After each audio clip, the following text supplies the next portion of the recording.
இன்று வைகாசி மாதத்திலே விசாக நட்சத்திரம், சுவாமி நம்மாழ்வாரினுடைய திருநக்ஷத்திரம். இன்று திருவரங்கத்திலே என்னென்னலாம் நடைபெறும் என்பதை பார்க்கலாம். இதற்கு முன்பாக 9 நாட்கள் நம்மாழ்வாரின் உற்சவம் எப்படி நடைபெறும் என்பதனை பார்த்தோம். இன்று விடியற் காலையிலே சுமார் ஒரு 4-4:30 அளவிலே நம்மாழ்வார் புறப்பட்டு பெரிய பெருமாள் சன்னதிக்கு எழுந்தருள்வர். எப்பொழுதுமே சுப்ரபாத சேவைன்னு திருவரங்கத்தில் ரொம்ப பிரசித்தம். இந்த சுப்ரபாத சேவையிலே விஸ்வரூபத்திலே ஒரு மாடு வந்து நிற்கும், யானை வரும், மங்களமான வஸ்துக்களை எல்லாம் வைப்பார்கள், குடம் வரும், பூர்ண கும்பத்தை வைப்பார்கள். இப்போ பெருமாள் முதலிலே கண்ணை திறக்கும் பொழுது காலையிலே இது எல்லாத்தையும் மங்களமான வஸ்துக்களை எல்லாம் பார்த்து கொண்டே தான் கண் விழிப்பார். ஆனால் நம்மாழ்வார் எழுந்தருளி இருக்கக்கூடிய இந்த நாளிலே வேறொரு மங்களமான வஸ்து வேண்டுமா, ஆழ்வாரே போரும் என்பதினாலே இந்த சுப்ரபாத சேவைங்கிறதே கிடையாது. ஆழ்வார் எழுவர், ஆழ்வார் முன்பாக நம்பெருமாள் தன்னுடைய திருக்கண்களை மலர்ந்து ஆழ்வாரை குளிர கட்டாட்சிப்பர். தொடர்ந்து திருவாராதனங்கள், பெரிய பெருமாள் மங்களாசாசனம் நடைபெறும். அதற்கு பிறகு நம்மாழ்வார் சித்திரை வீதியிலே எழுந்தருளத் தொடங்குவர். பொதுவாக திருவரங்கம் பெரிய கோவிலிலே திருவீதிகளிலே பெருமாள் புறப்பாடு கண்டருளும் பொழுது, அதாவது சடகோபன் அவருடைய பாதுகையை சாதிப்பதுங்கிறது வழக்கம் கிடையாது. ஆனால் பற்பல திவதேசங்களில் நீங்கள் பார்த்துருக்கலாம், வீதியிலேயே சடாரி சாதித்து கொண்டே வருவார்கள். ஆனால் திருவரங்கத்தில் அப்படி கிடையாது.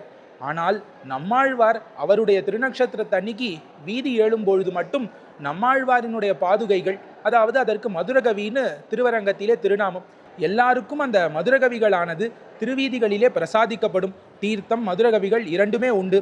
நம்மாழ்வாருடன் திருமங்கையாழ்வாரும் கூட வீதி எழுந்தருள்வர். அது திருவரங்கத்திலே ரொம்ப விசேஷம்.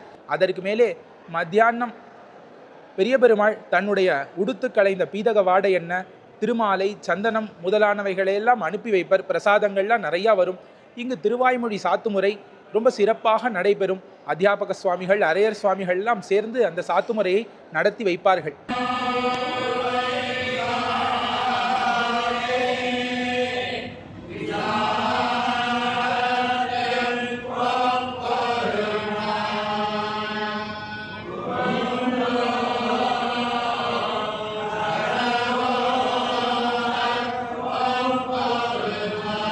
இதற்கு பிறகு இரவு நம்மாழ்வாருக்கு அரவணை பிரசாதம்னு சொல்லப்படக்கூடிய அந்த சக்கர பொங்கல் மாதிரி இருக்கக்கூடிய பிரசாதம் பெரிய பெருமாள் சன்னதியிலிருந்து வந்து சேரும். அப்பொழுது சாஸ்திரங்களிலே சொல்லப்பட்ட பிரகாரத்திலே வைகாசி மாதம் பௌர்ணமி அன்று பால்மாங்காய் என்றொரு பிரசாதத்தை பகவானுக்கு கண்டருள பண்ணுவதுங்கிறது வழக்கம். அந்த வழக்கத்திலே பெரிய பெருமாளுக்கும் பால்மாங்காய் அமுது செய்யப்படும். ஆழ்வார் சன்னதியிலும் அந்த அரவணை பிரசாதத்தோடு பால்மாங்காய் என்கிற இந்த பிரசாதமானது விநியோகிக்கப்படும்.